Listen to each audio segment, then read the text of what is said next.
So if you didn't watch Monday Night Raw recently, or you just frequent the internet as we all do, there is only one big question people want to talk about today, and that is Becky Lynch leaving WWE? And the answer to that seems to be yes. I mean, she did this tweet or this X post, whatever the hell we're calling it nowadays, after Raw had finished, and I don't think that's by accident. I think it's saying something. And yes, it seems very likely that her contract does come due this Friday, which I think is the 1st of June or something like that. I'm recording this on the 28th of May. So this Friday, when her contract does come due. But other than that, we have no information whatsoever. And let's face it, there's a number of things it could be. The first of which, and this is the one that I'm leaning towards, is that she just wants some time off. I mean, it was reported after WrestleMania, when she lost to Rhea Ripley, that she was going to have a holiday. Then she had to come back after Rhea got injured, which is why I predicted that Liv Morgan was going to win at the King and Queen of the Ring, because it just made all of this sense. So now we're basically defaulting back to where we were in April. Given that now her contract is about to come due, she's probably gone, you know what, I would like a break, I would like a rest, I would like to take a breather. Can you believe it? My contract is almost up, so this is the best time to take a sabbatical,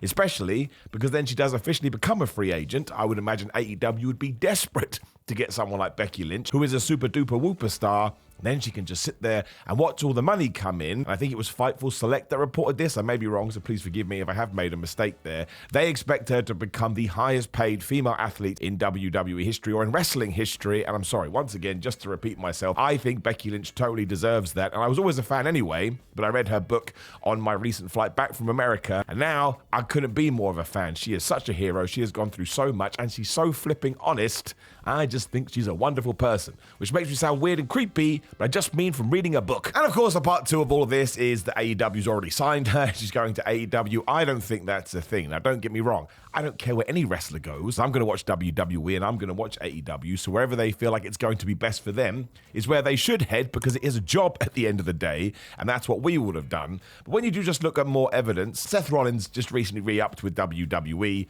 That's her husband. They have a kid. I don't think all of a sudden they want to make their travel schedules even more crazy, or their family community, whatever you want to call it, even more nuts. I just don't see why you would do that, especially because, as WWE has shown, be it under the old regime or the new regime, they see Becky Lynch as a major player, which I presume also ties into all of this, because she probably wants to be compensated for that. A Roman Reigns does, I would assume a Drew McIntyre does, somebody like Randy Orton does, and I think Becky is right up there. For some reason, people like to get mad at her these days, but I think that more comes down to the fact you either die a hero or live long enough to see yourself become the villain. Like when she did win that Battle Royal and become the champion, I was like, well, of course she did that, and I went on my old Twitter and I did a tweet saying, I think this is really cool, we can see what we can do for the next few months, and she can pass it to somebody in a one-on-one contest and that other person should benefit more. My word, some of the replies, and I get it, it's the vocal minority, but I can't believe WWE has done this, blah blah blah, even though it was like a retcon, right? Because Becky Lynch did lose at WrestleMania. Even if the plan was for Rhea to actually lose and Becky to win at WrestleMania, they switched it because they saw how popular Rhea was. But then Rhea gets injured and you think, well, we want to put it on a big time star. You put it on Becky Lynch, and now it's on Liv Morgan, and now Becky can walk away. I don't understand what the problem is, but then again, I'm a bald idiot. It wouldn't surprise me either if she was away for maybe even 6 to 8 months, maybe even the rest of the year. Because if you do need a break, when's the best time to come back? Royal Rumble season, moving into WrestleMania. I'm not saying she has to come back and be in a super big time mega feud, but you could go back to the Rhea Ripley stuff. I'll always take her fighting a Bianca Belair. I actually quite enjoy her Nia Jax matches, and there's a ton of people we haven't mentioned, including Liv Morgan. You could go back to that as well. Or maybe you could do something with Lyra Valkyria. I mean, something that Becky Lynch has been very vocal about, both internally and externally, I suppose, because we can see it on the screen, is that she wants to make sure that everybody in WWE is getting their opportunity, maybe so it's not exactly like the journey she went on when she kind of struggled for these things. I think it's why she went down to NXT. I think it's why she dropped the NXT Championship to Lyra, and why ever since Valkyria has been called up to Raw, Becky is always in the corner go, well, Lyra Valkyria. And I do think that helps, even if it's on a subconscious level. If you see one star treating a rookie, as we'll go with, as their equal, again, deep down in your tum-tum and deep down in your tootsie toes, you start saying, oh, well, maybe I should see them that way too, especially when they do win. And Lyra had a terrific run in the Queen of the Ring tournament, and then on Raw, she beat Kairi Sane in under 3 minutes. Now, look, I had no problem with this in the sense I want Lyra to get, but I would just never beat Kairi Sane in 3 minutes. I think Kairi Sane right now is probably one of the best women's wrestlers in the world too, but she never gets the chance to show it anymore, and there could be a reason for that. I don't know about injuries, I don't know about personal situations, but just from being a nerd fan, it raised my eyebrow. But again, it does kind of feel like Becky has tried to use whatever stock she does have to put it behind Lyra, and now we just have to wait and see. But as always, they are just human beings. Health and happiness is the most important thing. So if she does turn back up on Raw in 6 months, or SmackDown, or even goes to AEW Dynamite, good for her. But of course, we are on YouTube, which is just a platform of opinions. I do think she'll return to WWE. And just to put a random date on it, I'm going to say January 2025, and it will be for a lot of money. You damn right. Otherwise, I thought the main event of Raw was actually pretty good. Again, I heard some negative things before I'd actually caught up this time, because I went on social media like an idiot, and I didn't really understand what people were saying. I thought the finish was absolutely silly and absolutely dumb. I agree with that. Obviously, Braun Strowman came out to beat up the Judgment Day. He chased him around the cage because Dominic was there.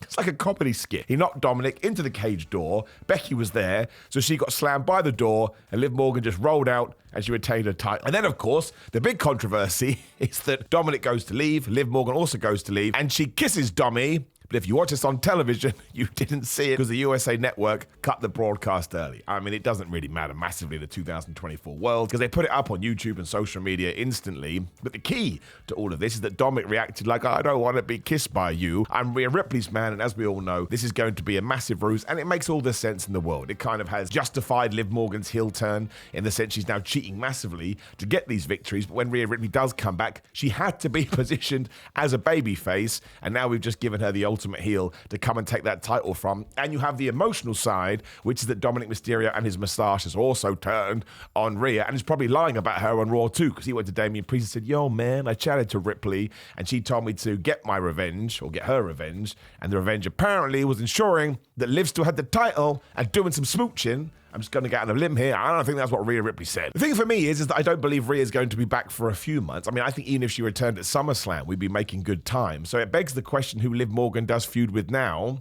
And it kind of does feel like it's going to be Lyra Valkyria. Now, I did predict this because I assumed that Lyra was going to win the Queen of the Ring tournament, and that's why Liv Morgan sucker punched her last week. But that would also explain why she beat Kairi Sane this week, because now all the Queen of the Ring powers has gone to SmackDown, because we'll do Nia Jax versus Bayley at SummerSlam, which I'm also cool with. They'll have a really good match. You do need to move somebody into a top person position. And again, we go back to what we just said. That's why Becky's putting over Lyra. That's why Lyra, a few days after the Premium Live event, gets a win over someone substantial. And given that Io Sky had a meltdown here, maybe she goes through Damage Control too and she beats, well, she's already beaten Io Sky, so you don't need to do that. Didn't she beat Dakota Kai too? So she's beaten on Damage Control.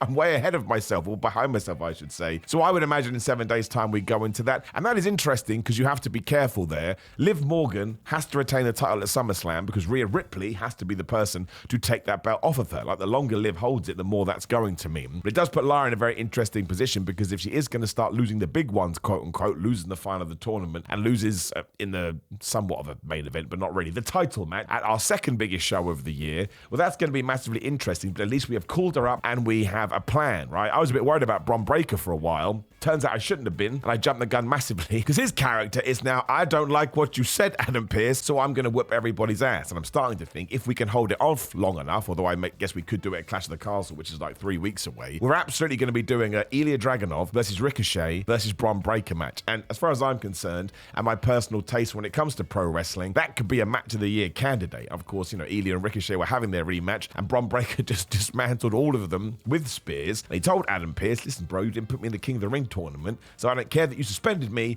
I'm going to keep doing this. Then Adam Pearce had a meltdown and went to his office with Kiana James. So either Kiana James is going to become his assistant, which is weird because we should get her in the ring as soon as we can, or she's going to be Bron Breakker's manager. Now, I'm totally making that up, but these always seem to happen when Bron Breakker does a thing, and then Kiana James is there. This is one of these NXT call-ups right now. But again, I'm going to be patient, and I'm going to have faith because WWE has just showed me, hey, you can do that, and we will pay that off. But the moment is a bit strange. But again, I'll wait and see. I also really like the fact we are now building new main eventers as well. Like, obviously, Damian Priest has to be in that position because he's now the World Heavyweight Champion. But you got Gunther, who won King of the Ring, and Drew McIntyre, who kind of already was there. But they had that sort of standoff promo off at the start of Raw, and it was a little bit strange because it's three heels yelling at each other. But the story is right there ahead of us. Drew keeps saying to Damian, you're spreading yourself too thin, dude. You're like peanut butter because you've got the Judgment Day going on, you've got this going on, got that going on. And who is Damian Priest now fighting on next week's Raw? It's Rey Mysterio, because the Judgment Day are involved in the feud with the LWO because Carlito stuck his oar in. And given that they kept losing, Damian had to go out there and he beat up Dragon Lee, which is brave of him because he is a dragon, and he beat up Rey Mysterio. So once again, he's doing exactly what Drew McIntyre said that he shouldn't be doing, which is also what other other people saying to Drew that he shouldn't be doing a few months either. So I do think Drew McIntyre will win at Clash at the Castle. I think in front of a crazy Scottish fan base, you'd be mad not to do that. And if it's also going to be one of the reasons why Damian Priest can get out of the Judgment Day and go proper babyface, then I think that makes all the sense in the world, because Raw is a little bit heel heavy at the moment. And I also think that's going to happen because of something Carlito does. And I think we will have a brand new Judgment Day. You could even screw Damian Priest over at that show. Don't forget, even though he's going to be a mega babyface on that night, when we get back to the United States of America, Drew McIntyre has to stay as a bad guy because he's amazing as a bad guy. So even if he does win via dodgy means, it doesn't matter because it makes him a bigger hypocrite, because of course at the start of the year he's going, oh man, everybody screws me over. And I would never screw anyone over, but actually he doesn't care. He just wants to win the championship. And then of course that opens the door up for SummerSlam. And I would imagine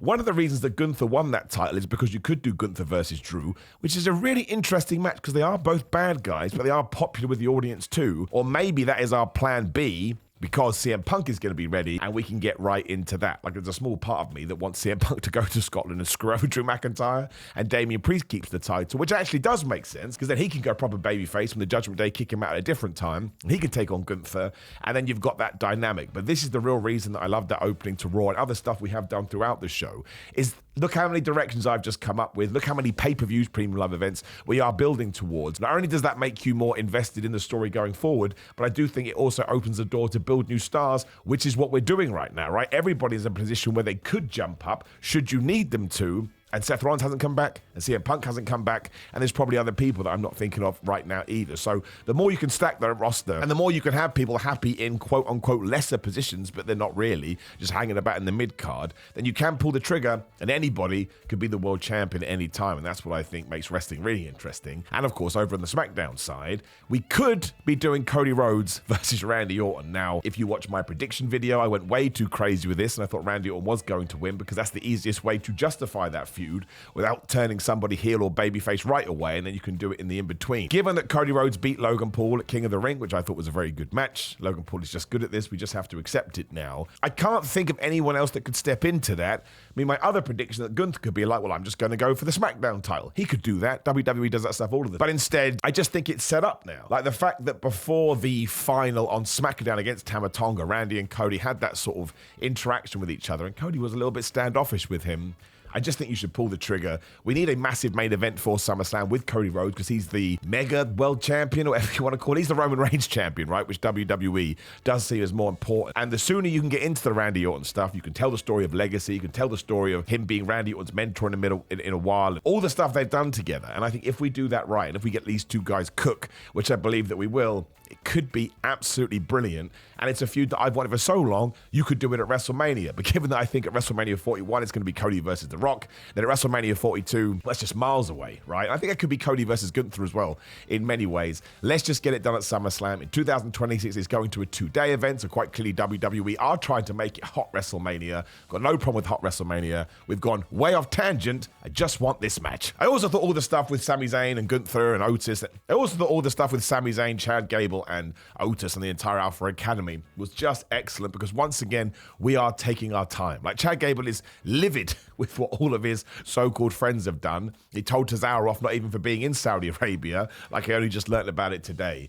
And he puts Otis in the match with Bronson Reed. They have a proper big man slapping man meat match with that amazing crossbody spot. And Otis is going to win with a caterpillar, but that's not how Chad wants him to win. So of course, eventually he loses to Tsunami. Chad Gable calls an Alpha Academy meeting and just absolutely eviscerates these guys, and then decides he has to punish Otis, so he's going to whip him with a belt. Now listen, that ain't a kinky thing. That's a really, really bad thing. When Sami Zayn comes out and Maxine Dupree tries to stop him, but she gets sent away. And then Otis is like a child. He finds himself in between Sami and Chad. And when they do start fighting, he tries to do the right thing, but obviously it helps Chad Gable. And it's all just a mess. And it's just nice and easy wrestling, right? Not everything has to be overly complicated. We can be simple with this stuff. And there are actually, once again, two ways you can do it. And one you can argue is a bit of a late 90s WWF way, I suppose. But the best one is you do Sami Zayn versus Chad Gable, and Otis finally realizes, what am I doing?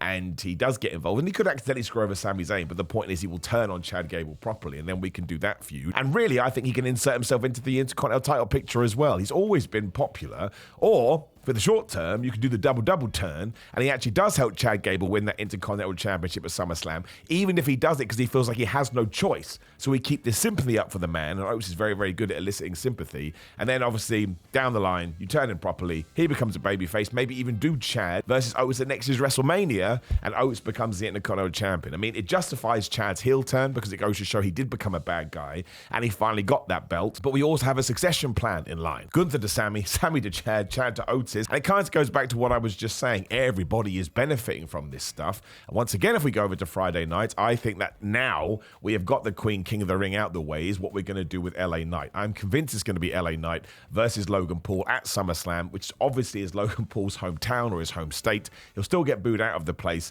but that's another way we can pass that power down the line. And we can start, well, we don't really need to heat up LA Knight. He's already pretty damn hot, but I just love what we're doing with these titles. Everybody is benefiting. They actually feel like they mean something. And that's why we can have shorter reigns now. Like we've done the hard work, I suppose, especially with the Intercontinental title. You could argue that maybe the US title needs a Gunther-like run to really establish it, but LA Knight can be that guy. And the reason that's so cool is you had a heel champion do it on Mondays, and we're going to tell the same story, but we'll do it with LA Knight as opposed to Gunther. He just whoop people's asses. LA Knight can be more the in peril babyface, and oh my gosh, he's going to lose, and he pulls it out at the last second. That sounded terrible. I don't mean that in the way that it came across, but I have no problem with that either. And again, I just think the patience is getting Otis back to where he was a few years ago. And it was arguably the pandemic that screwed him over because we paid that Mandy Rose storyline off when there were no fans. And that was always going to be crap, and it was. And that's nobody's fault. So it just goes to show that the fans have kind of been in his back pocket the whole time. And he's just very good with his facials. He's very, very funny, and he's super, super entertaining in the ring. So that's what I would love to do. I would love to get Otis to a level he's never been at before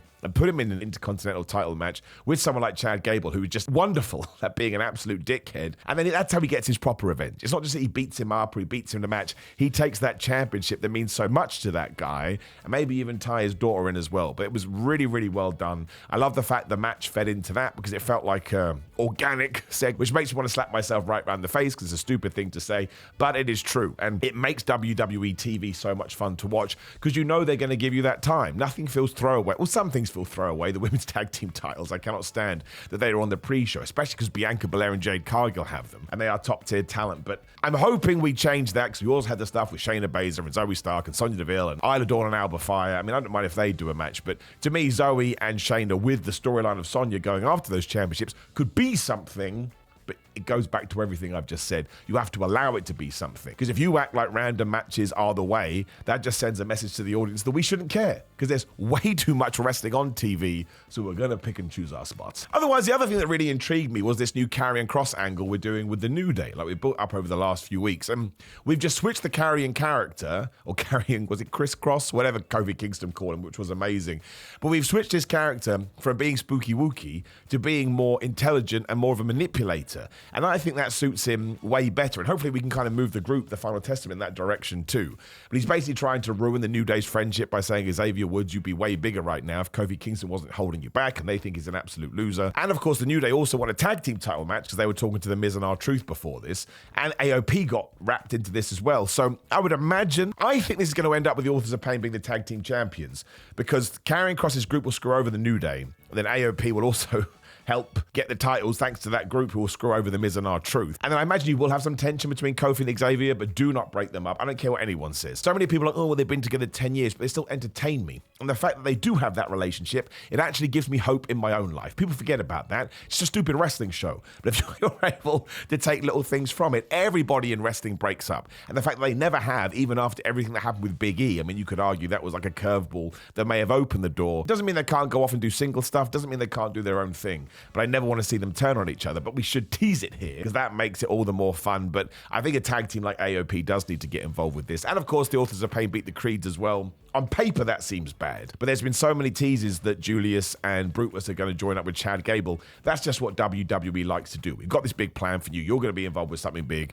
So we're going to beat you, we're going to beat you, we're going to beat you, but then we can hit reset when we get to that moment. It's what they do with Money in the Bank winners. You can usually figure out who's getting that briefcase because the 2 months beforehand, it's just lost. Oh, you got the briefcase. You're now a main event guy. Yeah. So I thought it was an okay episode of Raw. I mean, it's definitely sort of pushing some things in motion. Because look, Clash in the Castle is only 3 weeks away, and then we get out of that, and then SummerSlam's like another 2 months away or 6 weeks, whatever the hell it is. And they sold a lot of tickets for SummerSlam, almost 50,000. So they're obviously going to try and make that a big event. But I enjoyed it mostly for what it was. And there were some silly, dumb finishes. Now, I actually quite like the silly, dumb finishes. I have two sides. I have my goofy side, and sometimes you think, that didn't really work in the way that I intended. But I'd always rather wrestling companies tried this, because again, I'm watching so many matches, as are you. I don't want everyone to do the same thing. That would be super boring. But we shall keep an eye on Becky Lynch. I don't think we're going to hear much for a while. I think she will go away, and she will take some time. And as we've already talked about, she has absolutely deserved it. I always like to look on the human side, and she has been kicking ass for well over a decade now. So I hope she can go home. I hope she has some nice family time,